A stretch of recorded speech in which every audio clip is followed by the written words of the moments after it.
ya samu bai yi amfani da ita ba, annabi ya ce mishi hayataka qabla mauti, rayuwarka kafin mutuwa, shababaka qabla haramik, kuruciyarka samartakanka annabi ya ce kafin tsufanka, ginaka qabla faqri, annabi ya ce wadatarka dukiya da kake da ita annabi ya ce kafin talauci ta zo. Kasan idan ka samu gabo wanda bai san duniya ba, shi in yana samun kuɗi yana ganin kamar bai zai yanke ba. Yadda kaga Allah ya sa wa mutum rai yana tafiya yakan faɗi ya mutu, haka dukiya Allah ke sa mata ajali. Haka dukiya Allah ke sa mata ajali. Yadda kwanakin mutum ke karewa, shi yasa duk wanda kaga Allah ya bashi abin duniya amma dukiyarsa ta kare a gina gida, a sayan mota, a yi kaza, bai more kuɗi ba. Bai more kuɗi ba. Dukiya lahira ake ginawa da ita. Wadda ya sani, Abdullahi dan Abbas ce duk wadda Allah ya bashi kuɗi kamar an bashi kiɗin shiga aljanna ce. Yanzu wannan kafet da aka saka a cikin masallacin nan ba sallah ba ko hutawa ka zauna ka yi da aka yi lada ma wadda ya sa kafet, ko hutawa ka yi aka yi. Dukiya kiyama ake nema, ba laifi ba ne ka yi gida mai kyau, ka shiga mota mai kyau, ka ji daɗi, amma dai kuma in ya ƙare wannan ita ce manufar dukiyar, baka mori kuɗi ba.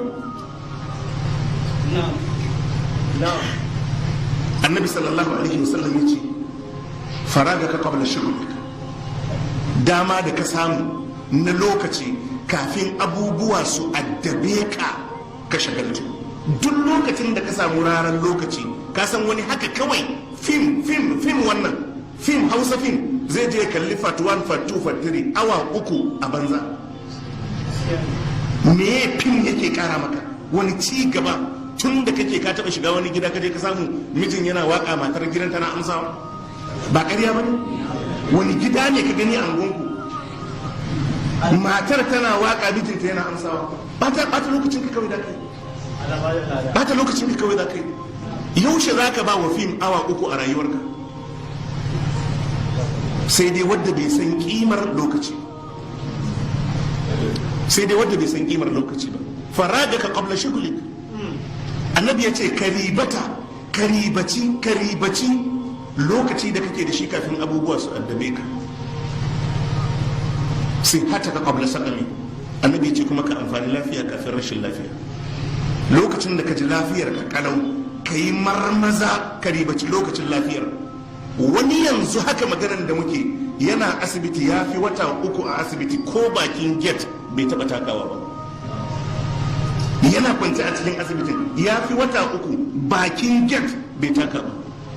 In karatu ake yi, in mutumin kirki ne yana so ya zo karatun ba hali, yana so ya je ya yi jami'i shi ma ba hali, yana so ya je ya yi kaza ba hali. In ma mutumin banza ne ana fati, yana so ya je gun fatin ba hali.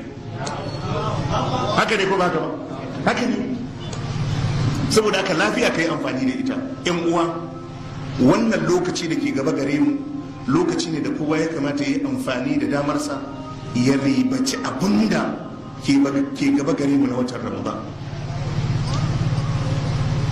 Ran Laraba mun yi bayani adadin mutanen da bara muka yi tafsiri da su, muka yi Ramadan da su, wadda banawar haka ba su nan a tsakaninmu sun kai mutum 10.